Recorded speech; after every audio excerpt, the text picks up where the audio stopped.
Hey guys, Rogue Nation here with you, and doing a video today going over some of the law because it seems like there's still confusion within the community about when it's okay to ID and what exactly needs to happen in order for a claim to be made in court.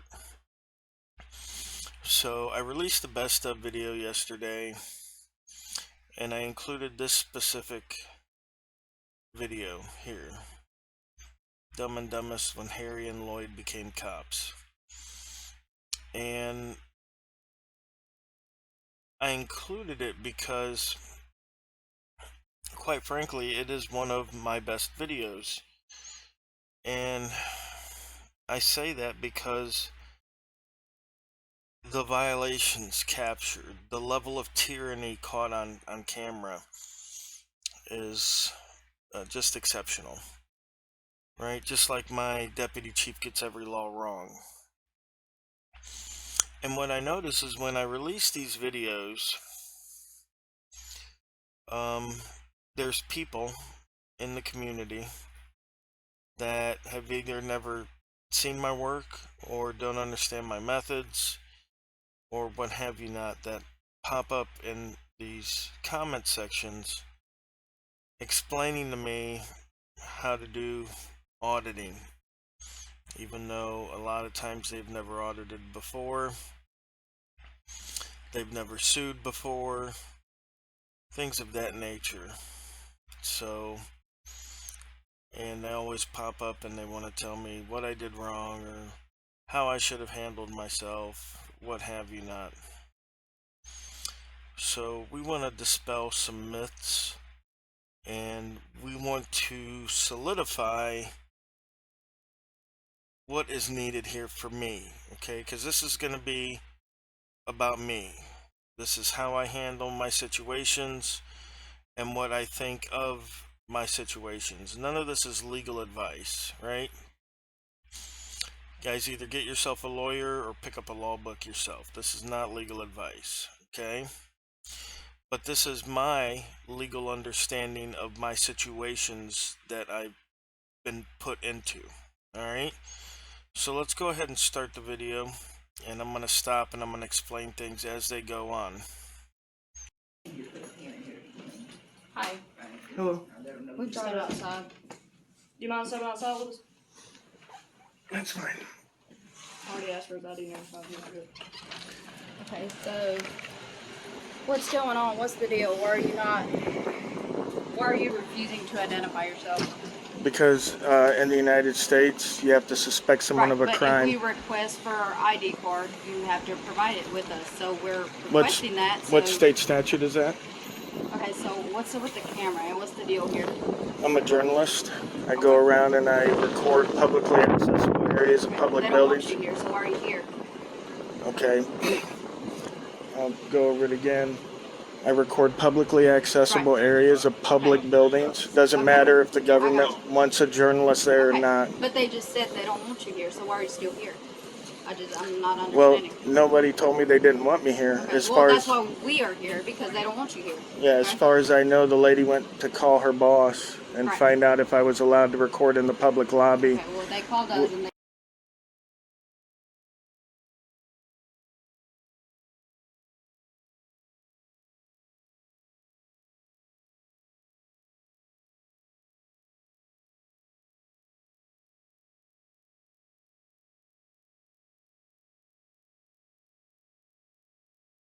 They said they don't want you on the property. I have right in my back pocket So, the law that allows me to record in here. Oh, can I see it?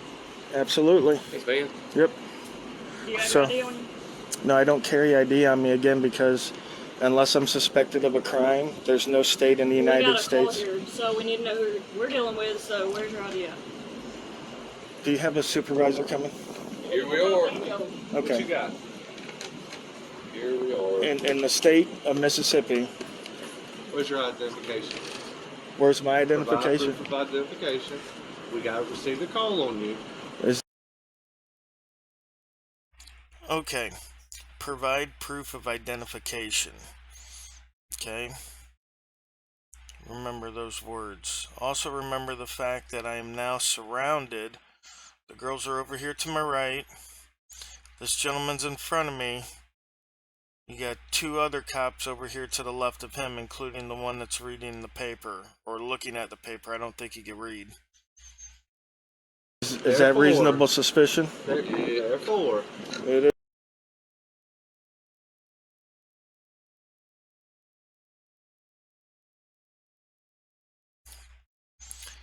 The officer to the left of me, when I asked if that was reasonable suspicion, he said yep. Alright? So what's going on here is what's known as a show of force. Okay, so let's go real quick because we're going to show you the law. And we're going to go here to United States versus Mendenhall. Okay, it says we conclude that a person has been seized within the meaning of the Fourth Amendment only if, in view of all the circumstances surrounding the incident, a reasonable person would have believed that he was not free to leave. Okay, now here's the important part. Examples of circumstances that might indicate a seizure, even where the person did not attempt to leave, would be the threatening presence of several officers, the display of a weapon by an officer, some physical touching of the person of the citizen, or the use of language or tone of voice indicating that compliance with the officer's request might be compelled. Okay? So, while it's nice to assume that, officers are going to say, hey, you're detained, or you're going to say, hey, am I detained, and they're going to agree with you, or like I asked this gentleman, if I didn't provide ID, would I be under arrest? And he skirted that question, right? Let's listen to it real quick. yes. Okay. Therefore, provide identification. Okay. Therefore, provide identification.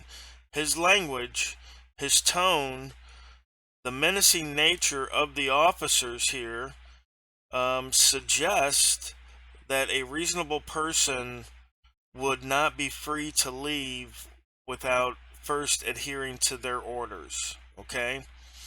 I guarantee you, if I had tried to walk past that gentleman, he would have stopped me. I don't have any on me. I can provide my name and date of birth. That's perfectly fine. Okay, if I didn't provide ID, would I end up getting arrested? Hey man, let's not play with the law, right? I mean, let's not play what if games. Let's do it by the law. Cool. What's your social? Let's do it by the law. Suggesting that giving him my ID is under his lawful authority, right? This is exactly what I'm talking about. When you're out auditing, you have to understand what the laws are, okay? You have to know when you're violated. You have to know who violates you, okay? So, for example, this young man here, this black gentleman with a toothpick in his mouth, he's there the whole time, doesn't say a word, doesn't violate my rights. I can't hold him liable, right? I mean, I could name him in the suit, but it's going to get dismissed because he did nothing. Literally did nothing. So we have to understand what's going on in these situations if we want to prevail, right? There's been a lot of people that have hopped into the community in the last year or two. They get arrested, not understanding the laws that are pertaining to them, and they get convicted. I mean, even I was convicted in April of a law in Georgia. Now we're appealing that, and we should win on appeal, But the fact is that we're fighting an unjust system here, right? Not just the police, not just the city clerk, but also prosecutors and judges and everybody in the system, right? Not everybody per se being corrupt, but at every position of the system there is some corruption somewhere, somehow. We see it daily in the news. Judges, prosecutors, cops, teachers, people that work at the water department, people that work at Parks and Rec. I mean, every position in government there has been corruption that has been found out, and dastardly deeds done, right? So while not everybody in government has done this, every level of government has done it, right? So we have to understand that going out to audit is more than just picking up a camera and knowing a couple of First Amendment laws, or where your rights are. You have to understand the reasoning behind things. You have to understand a lot of different stuff. That's why I tell people the time to know the law is not when you need the law, right? If you want to go out here auditing, you should be researching the law a year before you pick up the camera, at least. Maybe 2 years before, picking up a camera, depending on how much of a learning curve it is for you. If you pick it up easy, then, sooner is easy for you. But if you have to reread a certain passage 5 times to understand it, maybe you should wait a year or two, before you pick up a camera and start going out there. Because again, this right here doesn't even deal with First Amendment law. This is Fourth Amendment law right here, the seizure part, right? And now we get him to confirm later on, vocally, that I was being detained. But the show of force, okay, and their language and their tone has already indicated to most reasonable people that they're not free to leave, not free to go about their way, right? So, again, we have to understand when these things occur. So we know when claims can be made, right? Because again, this myth that you need to get arrested in order to fight for your rights is just that, a myth. And more than likely, it was probably started by the government itself, because that's exactly what they want you to do. They want you in their system, right? And a lot of people are like, oh, the DA will see the video and they'll drop the charges. That doesn't always happen. In fact, I'd say it happens a lot less than people think, right? I know myself, I've taken a couple of cases to trial, and I took one to trial and I lost. And other people have taken cases to trial and lost. So we have to understand the law, all right? The very, littlest detail is something that can save you or just wreck your case, right? So let's keep listening, and I'm going to point out some other stuff on some other claims here as well. I don't know my social. Oh, okay. Well, my name and date of birth. Yeah. This is your property. So unless Yes. you're allowing me to hold it, I don't want to violate your property. Okay, absolutely. What's your name and date of birth? I gotta know it. George George Metz, M-E-T-Z. George Metz. M-E-T-Z. Like Echo Tango. And 11/29/1973. 11/29/73. That's a fancy rig, man. How much is that? Altogether about $1,200. Wow. So Yeah. what do you do besides following people out here? I go to all state government agencies, and I record in public areas. Oh, Yeah. that's pretty cool. So, Why? Because people like to violate other people's rights. There's corruption that goes on in government, stuff like that. And you know this for a fact? what's Oh, the absolutely. point? I'm trying to understand How? what's the point in calling us. Because I have a lot of cops that call me and tell me about it. I have a lot of state employees that call me and tell me about it. So you know a lot of people. Yeah. I doubt it, but okay. Yeah. So, all right, let me ask you this. How long you been here? Exposing Literally. the government corruption inside this building. It looks like they're. I have come home and I have stood at the base of the steps just dreading the 40. There may be a lady behind this trying to make a living. Yeah, well, I just. Sorry, guys, we're listening to it on my channel, so there's commercials. Hold on, let me get to the part here. I'm gonna fast forward this. We don't need to do this all day. You guys saw the video probably a couple times.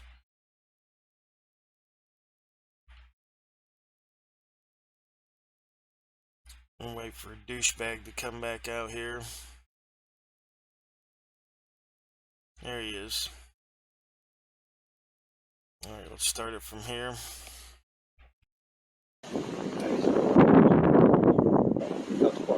Alright, so here's the thing. Since you're recording, Sorry to hop back on there so quickly, but did you hear his words there? Since you're recording, okay? So we see now that this is a straight First Amendment violation, retaliation violation, right? Since I'm recording, okay? The only reason these guys were violating my rights was because I was exercising my right to record. Since I was recording, okay? That's a claim there that I'll be filing on. I'm confiscating all this as evidence. Okay?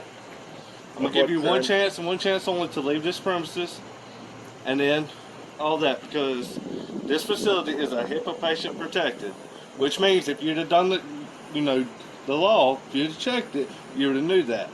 Which means since you're live and you're recording, you just violated. So, but since you want to speak to a supervisor, I have a supervisor here, and when he gets here, we're going to talk to see if you're going to go to jail today or not.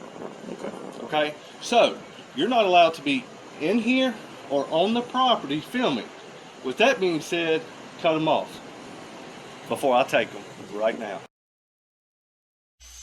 And that right there is prior restraint. Alright? So that's also going to be a claim against them as well. So I've got a First Amendment violation for them trespassing me off the property for recording in public. I got a Fourth Amendment violation from them having me ID under show of authority, coercion, intimidation. I've got a First Amendment retaliation claim against them since they did all of this since I was recording. And I have a prior restraint claim because he made me shut off my video when I was not arrested. I was seized. I was not arrested. Okay? So those will be the 4 claims that I'll put in this lawsuit. I'll have it typed up and probably done in about a month, because I'm just now filing the one against Deputy Chief. But yeah, this will definitely be filed sometime next month, and we'll see what goes from there. Alright guys, so remember, don't listen to the guys in the comment section, right? If you're out there auditing, these guys don't know what they're talking about. If they did know what they were talking about, they'd be out on the street with a camera holding their government accountable. And I realize some people can't because they got jobs or whatever else that they have. But usually those people are smart enough to realize, what's going on. Especially like for someone like me who's made my methods clear over years now. I've done many videos on my methods. I've done many videos on the law. And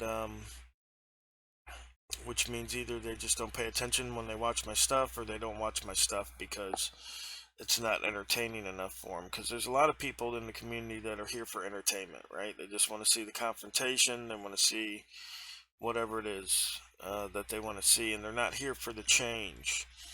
We're here for the change, right? I'm not here to entertain people. I feel happy that people are entertained by my videos, but my videos are not for entertainment, right? That's not what they're there for. They're there to educate. They're there to inform about tyranny here in the States, and especially in the southern states. So that's what I give them, right? That's what they get. They get to see all the tyranny, and I'm going to allow a tyrant to violate me as much as he wants, because I know that I have redress against him, and I would much rather them do it to me than to do it to my kids, or do it to somebody who has no clue how to defend themselves against this kind of activity, right? But I want to capture it. I want to show it, right? So that way there's evidence. There's a trail, right? So, you know, I watched audits for years before I began, and I just got tired of seeing people, you know, telling cops to kick rocks, and I'm not giving you ID. That stuff is great. It's fun. You know, it's entertaining for a little bit, but then, you know, there's more to it, right? We got to do more. We got to keep pushing forward and testing our rights at the limits, right? So that's what I'm doing. And for some that, you know, isn't entertaining enough, or, you know, they didn't get to see the arrest that they wanted to see, you know, or they, you know, they think that that's where real tyranny lies. But real tyranny lies in the small, minute rights violations that take place every day and never get addressed, right? Because as we know, most citizens aren't going to take the arrest. They're just not going to do it. They've got jobs, they've got families, they've got stuff that they need to do. So when the cops come calling, they're going to comply. At what point is that compliance voluntary, right? And when do they have claims against the officers for when it's not voluntary? So these are the issues that I'm trying to delve into and trying to show people that, you know, there's more than one way to skin a cat. And the only way that we're going to get any headway in this game is by playing by their rules that they have given us, to set up for us. But we have to know what those rules are. So we have to learn those rules. So, you know, crack open some books and get busy and learn, you know, what there is to learn. Because no one's going to fight for your rights as well as you are, my friends. So that's the bottom line. And the same goes for your children. So make sure you get in there and you know, teach your children as well. The law is one of the most important things that you can learn in your life. It is one of the most, I would say, mandatory you know, classes that you should take in your life. If you don't learn anything else besides, you know, the ability to read, you need to read law. You know, it's like just that simple. You know, reading, arithmetic, these are mandatory school items, right? Because you can't do anything without reading and writing and arithmetic. And the same thing goes for law. You're not setting yourself up for success in life if you don't know the law. It's just the bottom line. All right, someone's always going to be able to take advantage of you because they know the law and you don't. So, all right, guys, that's it for today. I hope everybody got something out of the video. Let me know in the comments below whether you agree, disagree, whatever have you. All right, thanks. Right now, Very uncomfortable. like I explained to you, you don't know personal circumstances. Very uncomfortable right now. He's making me feel very uncomfortable. I feel very uncomfortable with this person coming up here. I feel like he's gonna threaten me. He's gonna threaten me right now. I don't want him around me. I don't want him around me. He's making me feel very uncomfortable. I'll let you guys know right now. Please don't let him back in this building. He's making me feel very uncomfortable right now.